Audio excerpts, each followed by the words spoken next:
Morning प्यारे बच्चों, सब बढ़िया। तो आज बेटा हम प्रश्नावली 1 का कौन से नंबर क्वेश्चन में है? 7वां प्रश्न है कि 15 मीटर ऊंचे एक भवन के शिखर से किसी मीनार की चोटी क्या है का उन्नयन कोण 60 अंश है। ठीक है, समझे यहाँ तक? मतलब एक भवन है, देखिए क्वेश्चन नंबर 7वां ये एक हम भवन बनाते हैं बेटा।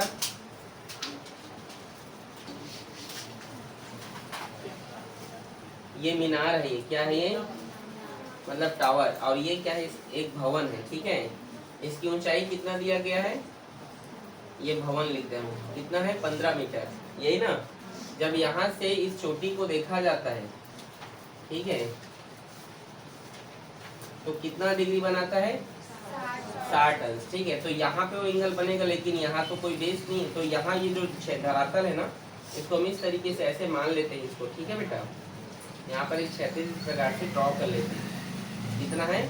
60 अंश। ठीक है, मतलब एक्चुअल में जो एंगल बनेगा इधर बनता है। ठीक है, तो एकांतर के कारण फिर ये यहाँ पर बनेगी, इसको हम क्षैतिज मान लेते हैं। तो ठीक है, इसके बाद क्या बोल रहा है वो, और फिर वहीं से क्या करता है? उन्नयन कोण 60 अंश है, तो मीनार के पास का अवनमन कोण 30 अंश है। मतलब जब यहाँ से इसको नीचे को देखा जाता है, इस मीनार के, ठीक है, नीचे को, जमीन के ग्राउंड को, तो कितना बनाता है वो? 30 अंश। कितना? 30 डिग्री। तो ये एकांतर कोण कारण ये भी 30 होगा कि नहीं? होगा ना। और क्या बोल रहा है? और बोल रहा है कि मीनार की ऊंचाई और भवन से मीनार की दूरी ज्ञात कीजिए। मतलब यहाँ से इसकी दूरी और इसकी क्या ज्ञात करना है? हमें ऊंचाई ज्ञात करना है। समझ में आया? आया कि नहीं? चलो इसको नाम दे देते हैं ए, बी, सी, डी और ई। बेटा इसको मैं एच मान लेता हूँ। ये क्या है? 15 है, तो ये भी 15 होगा, क्योंकि ये बराबर है इसके। ये 15 होगा तो ये लाइन भी 15 होगा। चलिए, ये 15 है तो यहाँ से लेकर यहाँ तक भी 15 होगा ना। समझे कि नहीं? मतलब अगर इतना हाइट इसका 15 है तो ये भी 15 होगा ना। और इतने को मैंने क्या मान लिया? एच मान लिया। यहाँ तक किसी कोई दिक्कत है तो बताइए। सबसे पहले यहाँ पर एक हम छोटा त्रिभुज देखते हैं, CDE। इस वैल्यू से हम क्या कर लेते हैं? इसको हम फाइंड करेंगे। मान लेते हैं इसको हम x मान लेते हैं। इसको क्या मान लेते हैं? x। तो देखो, एक हमें साइड पता है, हमें थीटा पता है, तो हम निकाल सकते हैं। अब तो निकाल सकते हैं, x का वैल्यू फाइंड कर सकते हैं कि नहीं?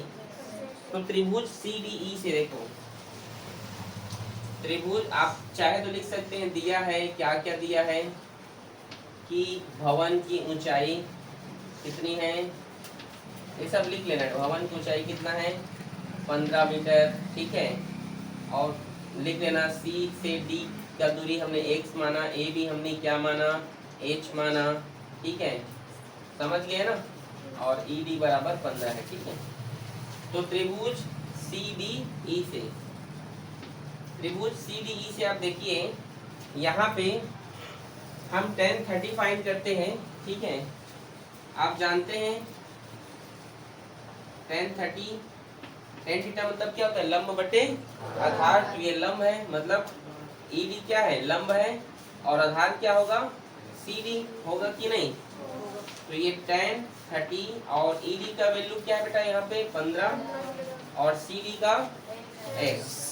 और tan 30 का वैल्यू कितना होता है? 1/√3। क्रॉस मल्टीप्लाई करेंगे तो x 1 जा x और ये 15√3। ये x का वैल्यू आ गया है इतना मीटर। अगर ये इतना है तो ये भी इतना होगा। मतलब अगर जो है CDX है, सॉरी 15√3 है, तो ये भी E और B कितना होगा? 15√3 होगा कि नहीं? नहीं समझे? अब हम क्या करेंगे, हम जो है यहाँ पे एक और त्रिभुज लेंगे, त्रिभुज ABE से। कहाँ से?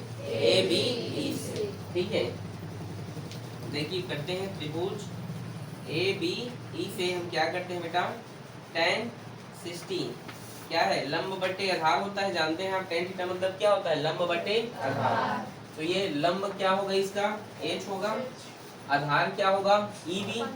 ए बी होगा ना, आधार यही होगा ई और बी, तो ई और बी का वैल्यू कितना है, एक्स है, मतलब ई बी बराबर है सी डी के, ये एक्स है तो ये भी एक्स होगा, तो यहाँ पे एक्स और आप एक्स का वैल्यू जानते हैं, ये निकल कर आया है, तो यहाँ पे सीधे लिख दो 15√3, समझे कि नहीं, एक लाइन एक बार लिख दो, एक्स लिख दो, tan 60 का वैल्यू क्या होता है, √3, h और x का वैल्यू क्या है, 15√3, क्रॉस मल्टीप्लाई कर दीजिए, h वहीं पर रहा, ये इधर चला गया तो 15√3, ये भी गुणा में है, ये समझे कि नहीं, ये भाग में इधर जाएगा तो गुणा में होगा, h बराबर 15 तिया 45 मीटर, मतलब √3 कितना होगा, 3 होगा, और 15 तिया फिर 45 होगा कि नहीं।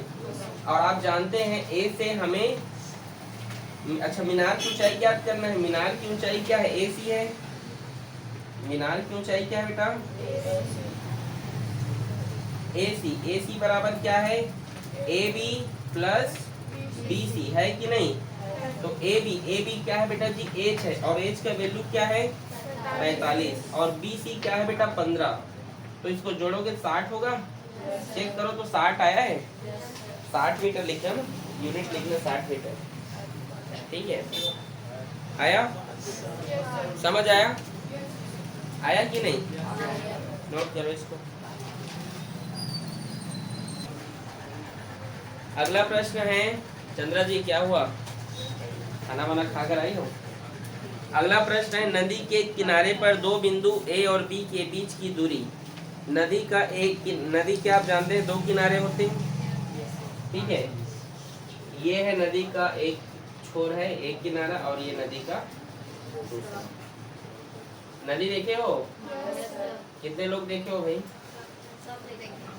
कौन सा नदी, अब नदी में हम इस किनारे पर दो बिंदु मान लेते हैं, ये ए बिंदु है और ये क्या है, बी बिंदु, हल्ला क्यों कर रहे हो, बोलो यहाँ से कोई दिक्कत बेटा, इनकी जो दूरी है ये 40 मीटर है, मतलब यहाँ से लेकर यहाँ तक का डिस्टेंस कितना है, 40 मीटर, ठीक समझे।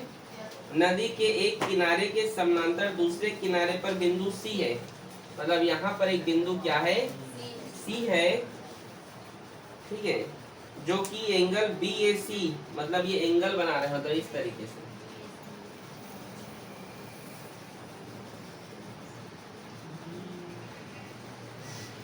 ठीक है, ठीक है ना, ये देखिए BAC और ABC क्या है, 30 अंश है, तो नदी की चौड़ाई ज्ञात करना है, मान लो ये नदी की चौड़ाई होगी, यहाँ से यहाँ तक ये नदी की चौड़ाई है ना, तो यहाँ पर मैं एक लंब खींच दे रहा हूँ, ठीक है, ये C है तो इसको मैंने D मान लिया, ये CD क्या है, नदी की चौड़ाई है, क्या है, नदी की चौड़ाई, और ये कितना है 30 डिग्री, और ये भी कितना है 60, यहाँ पे जो जो दिया उसको मैंने लिख दिया, लिखा।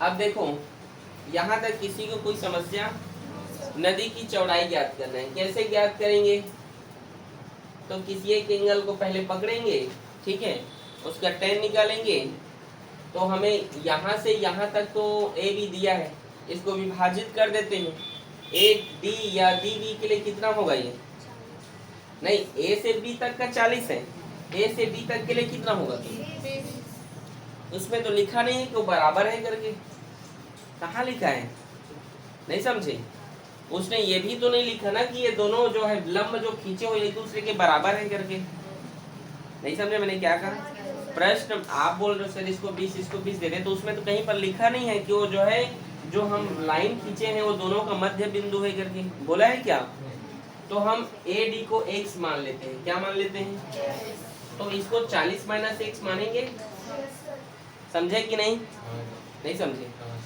इसको मैंने x मान लिया, 40 में से x को घटाऊंगा तो इसका वैल्यू मुझे मिलेगा कि नहीं, मिल जाएगा, तो ADC देखो ADC, पहले इससे हम वैल्यू फाइंड करते हैं, ठीक है, स्टार्ट करें जी, जो जो दिया है लिख लेना, क्या क्या लिखोगे, ठीक है, AD का वैल्यू क्या है, हल कितना नंबर है, 9 ना, 8, AD का वैल्यू क्या है, x है, और क्या है, DB का क्या है 40 माइनस एक्स है, ठीक है। और दिया है, क्या दिया है, एंगल DAC क्या है, क्या क्या एंगल दिया है, ACD कितना है,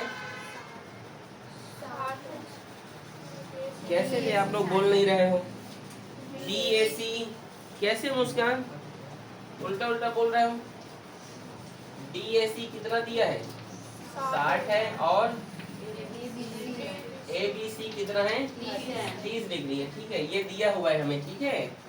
अब चलिए देखते हैं, एक ट्राइंगल लेते हैं, ट्राइंगल ADC, ठीक है, एक ट्राइंगल लेते हैं हम, क्या, ADC, ट्राइंगल ADC, एक छोटा ट्राइंगल ले लेते हैं सबसे पहले इसको, या जो भी किसी को भी एक ट्राइंगल ले सकते हैं हम, ठीक है।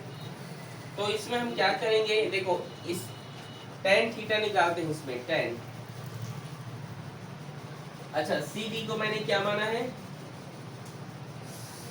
ये इसकी क्या है, चौड़ाई है, ये x है,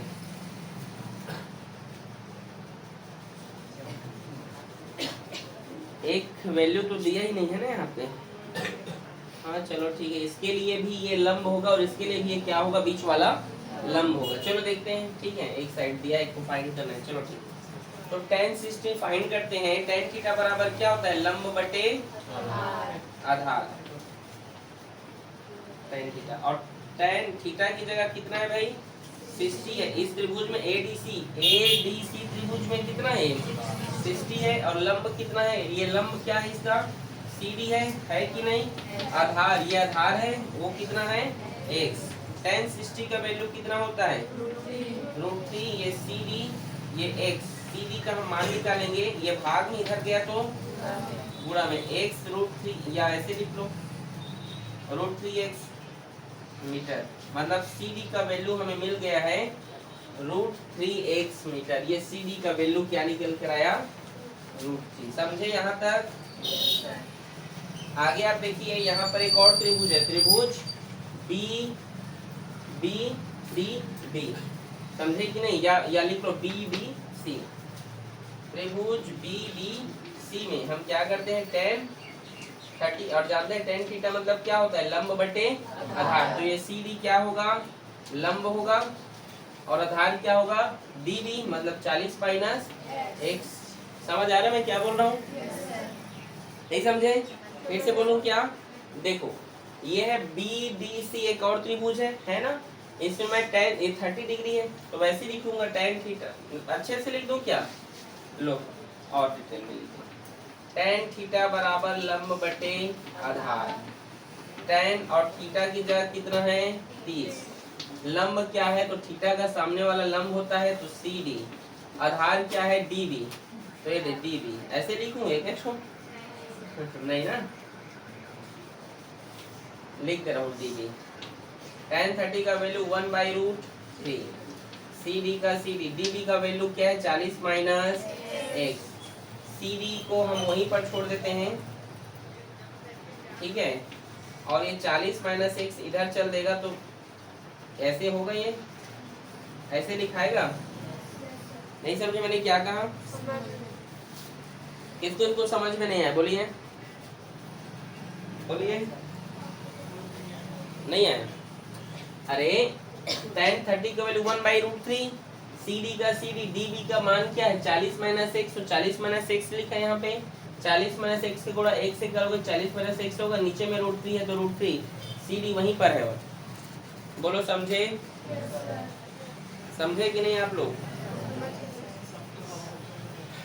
आया, ठीक है, इसको समीकरण 2 मान लो, इसको 1 हमने माना है, समीकरण 1 है, और ये कौन सा समीकरण है, समीकरण 2, अब समीकरण 1 और 2 से चंद्रा जी समझ आ रहे हैं, समीकरण 1 और 2 से देखो, यहाँ भी CD है, यहाँ भी CD, मतलब बराबर है, तो आप क्या लिख सकते हैं, √3x बराबर क्या है 40 माइनस x √3, ऐसे लिखोगे, ये भाग में इधर गया तो ये भाग में है, इधर जाएगा तो, और √3 का गुणा होगा तो क्या होगा 3, तो इसको 3x लिख सकता हूँ, ये 40 माइनस x, फिर ये x इधर आएगा तो प्लस होगा,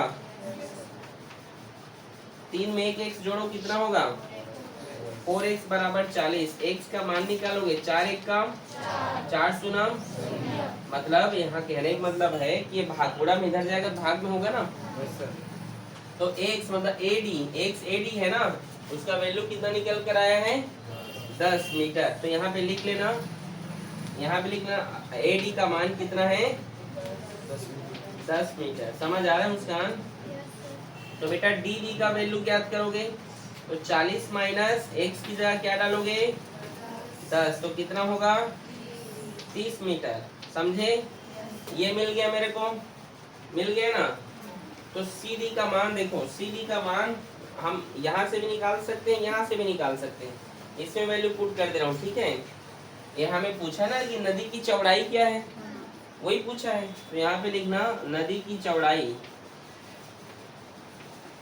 नदी की चौड़ाई क्या है यहाँ पे CD, तो CD बराबर क्या निकल कर आया है √3x, √3 और x का वैल्यू कितना मिला यहाँ पे 10, तो ये गुणा 10, तो आंसर क्या होगा CD बराबर 10√3 मीटर।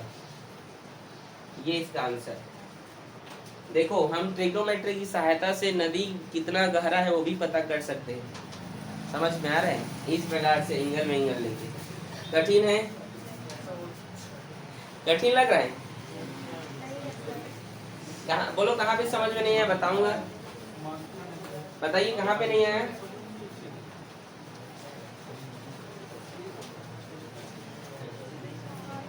आ गया? ठीक, नोट करो।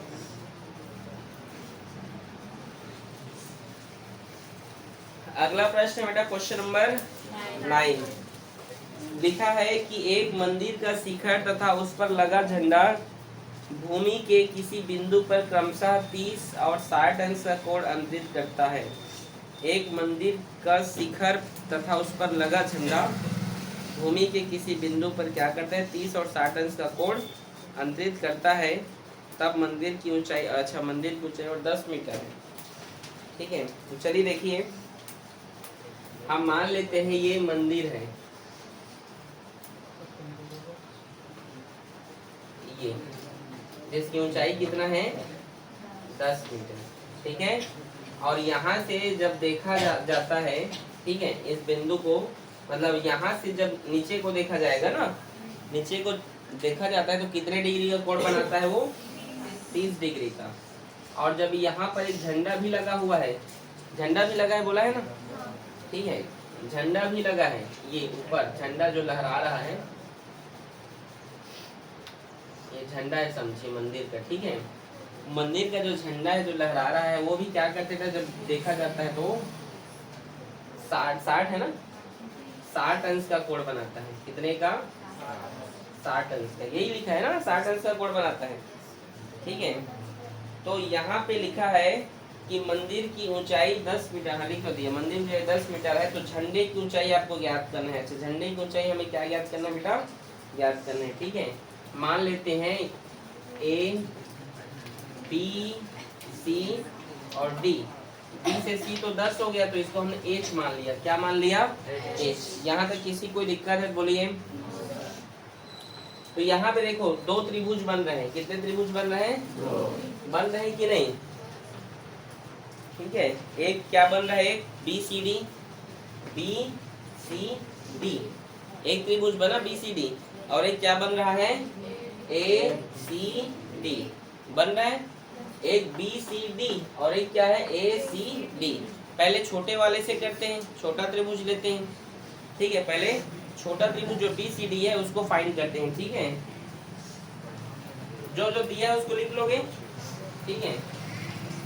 त्रिभुज BCD में हम निकालते हैं बेटा tan 30। आप जानते हैं tan थीटा बराबर क्या होता है, लंब बटे आधार। तो ये लंब है, सामने वाले लंब होगा, ये आधार होगा। इसको आप क्या मान लीजिए, x मत मानो, अभी रहने दो, ठीक है। तो ये थीटा, तो थीटा का सामने वाला लंब मतलब 10 है, और आधार क्या है यहाँ पर CD है ना। और जानते हैं tan 30 का वैल्यू क्या होता है 1/√3 tan CD, CD 1 जा CD, और इसका गुणा करोगे 10√3 मीटर। ये देखो एक हमें मिल गया कि नहीं, यहाँ से मिला। इस तरीके से मतलब छोटे वैल्यू को फाइंड करने से हमें ये सी डी का वैल्यू पता चल गया। पता चला कि नहीं। अब यहाँ पे हम क्या करेंगे, जो त्रिभुज ए सी डी है उससे फाइंड करते हैं, ठीक है। और एक बार उसको लेते हैं। त्रिभुज ए सी डी में हम क्या निकालते हैं, 1060। तो ये क्या है, देखो ध्यान समझेंगे। ये क्या है, थीटा होगा। पूरा थीटा का सामने वाला क्या होगा, लंब, मतलब पूरा ए से सी तक लंब होगा ना। तो ए सी और आधार क्या होगा, सी डी होगा कि नहीं। 1060 बराबर क्या होता है, √3। मतलब अगर ये थीटा है तो ये पूरा इसके लिए लंब होगा ना इस त्रिभुज में। तो ए सी किससे मिलकर बना है, ए बी और बी सी से। ए बी का मान h है और बी सी का मान 10 है, तो इसको h + 10 भी तो लिख सकता हूँ मैं। और सी डी का मान क्या दिया है, 10√3। समझे कि नहीं, यहाँ तक बोलो, समझे कि नहीं। ये भाग में इधर जाएगा तो गुणा में, तो 10√3 इंटू ये भी √3 है बराबर h + 10। तो √3 का गुणा होगा तो 3 होगा, और 10 में 3 जो गुणा करने पर 30। ये 10 इधर आया तो 30 में 10 घटाओ, इसका हाइट जो होगा फ्लैग का वो कितना है बेटा, 20 मीटर। समझ में आया, आया कि नहीं, नोट करो। अगला प्रश्न है बेटा, 10वां 40 मीटर चौड़ी सड़क। क्वेश्चन नंबर 10वां है 40 मीटर क्या है, चौड़ी सड़क है। मान लेते हैं ये 40 मीटर है, क्या है ये, चौड़ी सड़क है, ठीक है।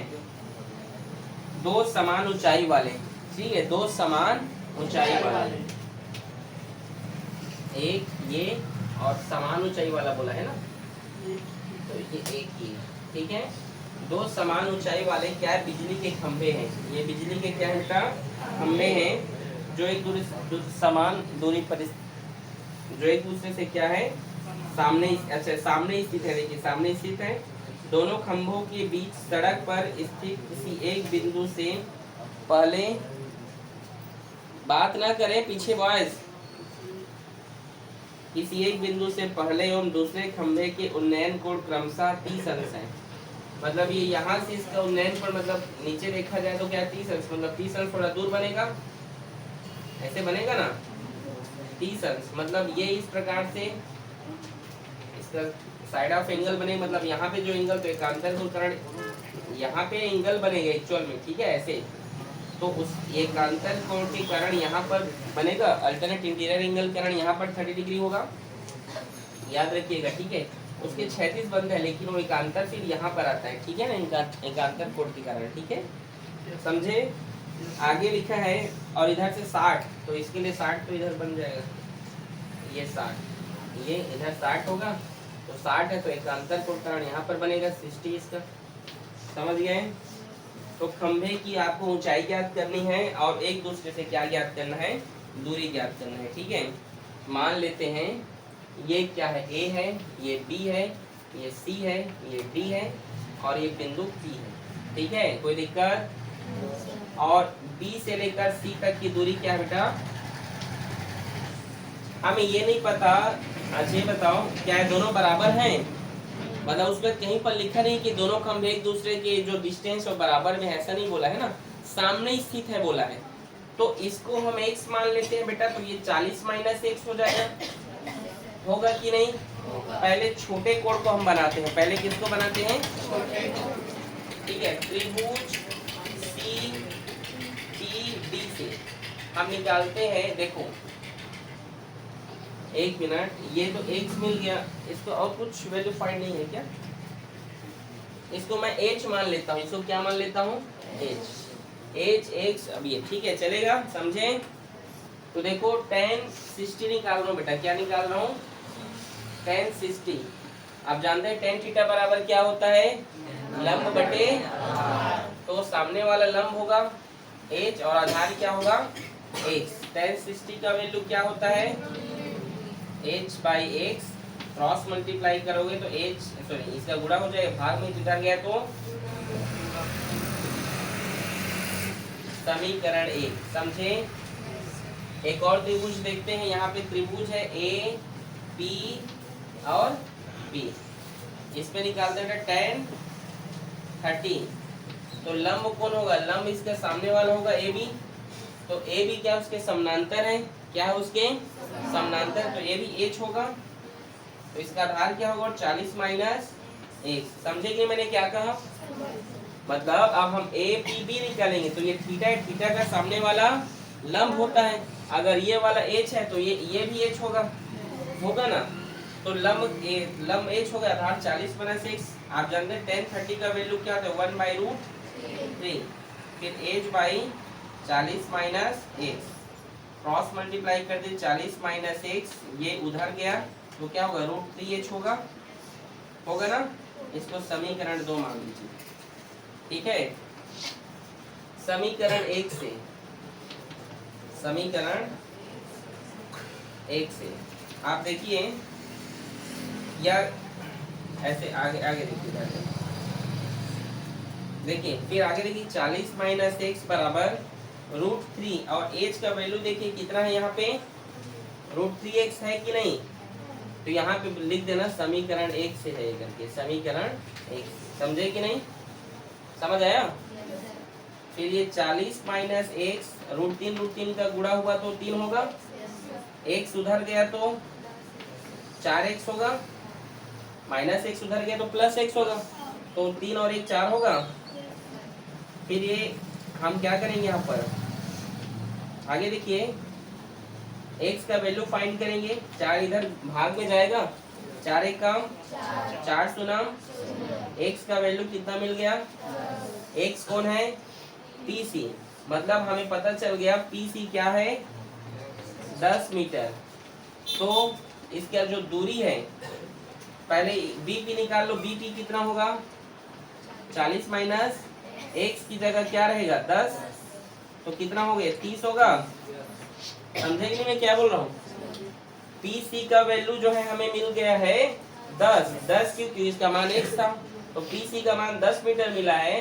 तो B और P का मान क्या होगा? BP का मान 40 माइनस x होगा। तो 40 का 40, x की जगह 10 है तो 10 और 40 में 10 गया तो 30। समझे? तो ये इसकी सड़क है ना। ये CB का वैल्यू क्या होगा बेटा? CB का तो आप जानते हैं BP में प्लस करोगे PC को। नहीं समझे? PC का मान x है जो 10 आया। BP का मान क्या है? 40 माइनस x। तो 40 और माइनस का माइनस x की जगह क्या है? 10 है। तो 40 में 10 घटाओ तो 30। हमें क्या करना है? क्वेश्चन में बोला है कि उन दोनों खंभों की जो सड़क की क्या है? दूरी निकालना। ऐसे हैं, आमने सामने हैं, मतलब उधर एक खंभा इधर एक खंभा और बीच में सड़क है। समझे कि नहीं? तो वो सड़क का जो है हमें दूरी ज्ञात करना है। तो क्या है? CB है वो दूरी। तो आप BP में PC जोड़ोगे तभी तो आएगा ना वो। नहीं समझे? BP प्लस क्या करोगे? CP या PC लिख लेना। तो आप जानते हैं BP क्या है? 40 माइनस x है और 40 माइनस x का वैल्यू कितना आया है? 30 आया है। तो ये 30 प्लस CP मतलब या PC बोलिए, PC लिख दे रहा हूँ, ठीक है। लो PC का वैल्यू कितना आया है? 10। तो जो रोड है वो 30 10 40 मीटर है। कितना है? 40 मीटर। समझे कि नहीं? रोड कितना निकल कर आया? 40 मीटर। नहीं समझे? क्वेश्चन में क्या बोला है? और खंभे की ऊंचाई व खंभों में से उस बिंदु की दूरी ज्ञात कीजिए। खंभे की ऊंचाई ज्ञात करना है और खंभों से उस बिंदु। अच्छा ठीक। ये दूरियों का खाली डिस्टेंस निकालना है। तो ये देखो, ये दूरी जो है 10 है और ये दूरी कितना है? 30 है। हमें 30 और 10 निकालने को बोला है, पूरा यहाँ से यहाँ तक नहीं बोला है, ठीक है। फिर भी चलिए हम निकाल दिए। और हमें ये h का वैल्यू फाइंड करना है। किसका? h का वैल्यू हम यहाँ से समीकरण 1 में वैल्यू पुट अप करके निकाल सकते हैं। यहाँ पे बना दे रहा हूँ ऊपर में, ठीक है। समीकरण 1 से आप देख सकते हैं h बराबर क्या होगा? √3 और x का मान कितना निकल कर आया? 10। तो आंसर क्या हो गया? 10√3 मीटर। चेक करो तो यही आंसर होगा। और ये 30 और 10 होगा। चेक करो तो क्या क्या आंसर आया है? क्या बोलो ना? 10 वर्ग 3 और 30 मीटर, दूसरे खंभे 10 मीटर। 10 मीटर, हाँ। और टोटल बी से सी तक कितना होगा? 40 मीटर। ठीक है, लेकिन हमारा आंसर सिर्फ यहाँ तक पूछा है। ठीक है, ये नहीं निकालना। ठीक है, निकालोगे तो भी ठीक है। समझ गए? ठीक है भाई, इजी है, नोट करो।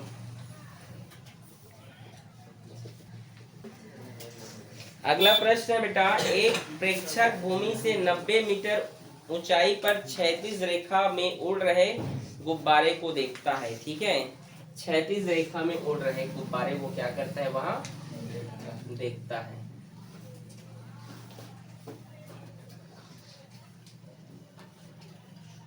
ये समझिए, गुब्बारा को क्या कर रहा है? वहां देख रहा है। ये गुब्बारा है। ठीक है, और क्या लिखा है? ठीक है, तो इसकी ये कितना मीटर बोला है इसको? 90। तो इस तरीके से हम लाइन ड्रॉ कर ले रहे हैं यहाँ पे 90 मीटर में। आगे क्या बोल रहा है वो? यदि किसी क्षण प्रेक्षक की आंखों से गुब्बारे का उन्नयन कोण 45 अंश है। ठीक है, हाँ, अच्छा, क्षैतिज उड़ रहा है।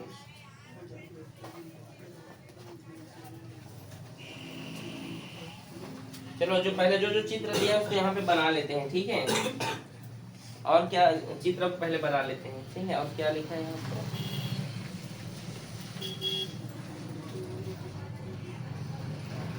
ऐसी है, ये है 45 डिग्री है, और ये कितना है? 30 डिग्री। ये भी 90 मीटर होगा। फिर ऐसी बना है चित्र, ऐसी है ना बेटा, सेम टू सेम।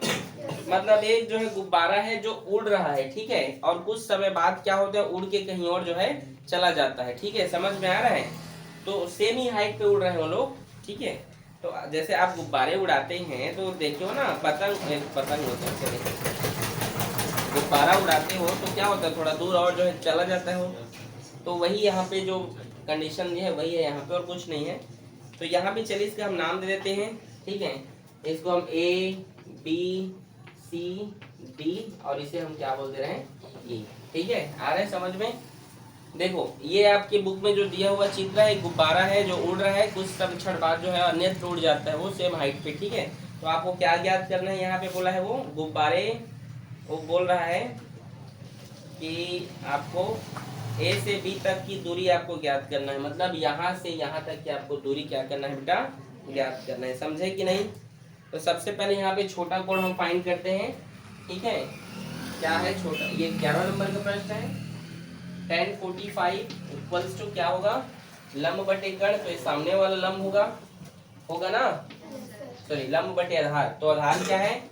EA है, तो इसको EA लिख दे रहा हूँ। tan 45 का वैल्यू कितना होता है? 190 बाई EA। ये भाग में इधर गया तो गुणा में, EA बराबर 90 मीटर। यहाँ तक कोई दिक्कत? हमें EA का वैल्यू पता चल गया, कोई दिक्कत?